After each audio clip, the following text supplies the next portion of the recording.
Hey guys, so there were some more questions asked after the last video, and by the way, Americans, you're not stepping up, guys. By far the vast majority of these questions are from my German friends. So Tekla, Leah, you guys are on top of things.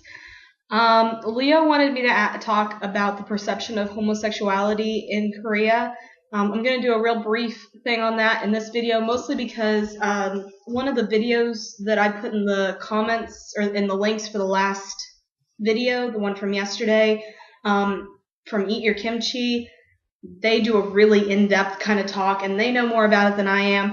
Honestly, it's really hard right now to talk about cultural stuff because everything that I'm telling you is mostly from other sources. It's all from research that I've done on my own because I haven't been here long enough to have experience with that. But basically, the perception of homosexuality in Korea, real brief glance over. It is a disease brought from the Western countries, and either there aren't gay Koreans or Koreans that are gay were infected by this disease from people from another country.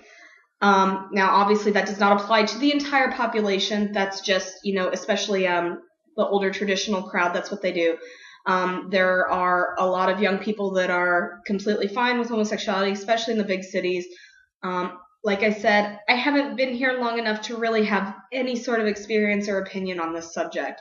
But I'll post the Eat Your Kimchi video in the comments again because honestly, it's a really interesting topic and they do a really, really good job of explaining it.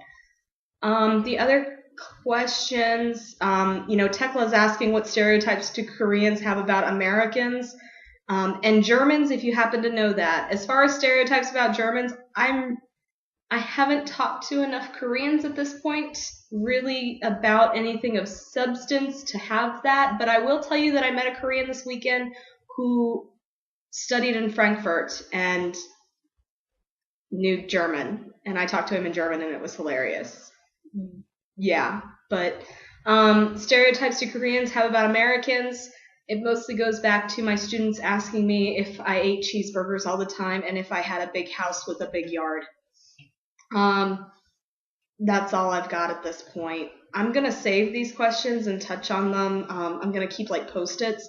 So as I come up with better answers, I can get back to you. But like I said, I really haven't been here long enough to answer a lot of these questions. There is a good question here, though. What are some of the weirdest food items you've seen eaten so far? Last week, I would not have had a very good, interesting answer for this. But this weekend was pretty fantastic. Like I said, I met a Korean that studied in Frankfurt, and we hung out with him, and it was really a really fun night, Saturday night. We went out, and Kristen and I, and then one of the other teachers from the school, and he was actually a friend of that other teacher. And so we went out and were drinking and just hanging out and stuff, and he ended up taking us to a street food center. I don't know what else to call it, just like a vendor area where there were all these street food vendors set up. And street food in Korea is very different. It's very good, but it can be really intimidating. I think I've said before, the way that we've been eating here, Kristen and I in particular, when we go out, is, you look for the restaurants that have the big pictures, you figure out what you want before you go in, and then you point to the picture and you just say, one please, one of those, because we can't read Korean yet. When you go to the street food vendors, they don't have pictures. There are, the giant stoves and everything with everything cooking, and you can kind of get an idea of, okay, that's Leo. You can kind of get an idea of, okay, this is probably going with this and that and whatever. And then, you've got, actually on the sides of the tents, they just write with Sharpie what everything is and the prices. Hold on, we're going to deal with Leo. Okay. It's fine. He's fine. Anyway, so Leo, I hope you're watching this right now and you know what's going on. Wrapping this up real quick, I ate chicken feet. Never thought in my entire life that I would eat chicken feet. Also, there was another kind of meat. I'm not sure what it was. we're trying to figure out if it was like chicken stomach. It was some kind of chicken that was very, very chewy, and there was cartilage. It was good. All very spicy. Chicken feet was like the spiciest thing I've ever eaten in my entire life. I burned my mouth, and I don't know that I could do it again. There was other like normal food too. He got us like regular grilled chicken kind of stuff that was really good. And then we drank a lot of soju and played soju drinking games. There are some other questions. What are similarities and differences in how the kids act towards each other and you? Towards each other, the biggest thing I've noticed is that the kids hang all over each other. They're like little monkeys, and they travel like linked onto each other. I kid you not, like going down the stairs, I'm having to physically pry these little 7-year-old boys apart so that they don't trip over each other's feet, because one wants to just have his arms completely wrapped around him. And I think a lot of it goes back to kind of one of the things I didn't cover yesterday with the gender roles.